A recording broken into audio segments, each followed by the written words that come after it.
1757 সালের 23শে জুন পলাশির যুদ্ধে হেরে গেলেন নবাব সিরাজউদ্দৌলা।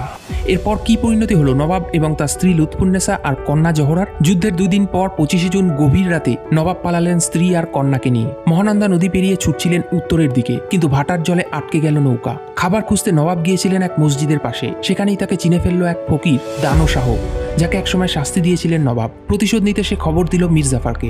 2রা জুলাই 1757, মাত্র 20 বছর বয়সে ধরা পড়লেন সিরাজ। মির্জাফারের ছেলে মিরনের আদেশে নির্মমভাবে হত্যা করা হলো বাংলার শেষ নবাবকে। স্ত্রী লুৎফুন্নেসা ও কন্যা জোহরাকে বন্দী করা হলো জিঞ্জিরা প্রাসাদে। এই সময় মির্জাফার এবং তার ছেলে মিরান লুৎফুন্নেসাকে বিবাহ প্রস্তাব দিয়েছিলেন, কিন্তু লুৎফুন্নেসা তা প্রত্যাখ্যান করেন।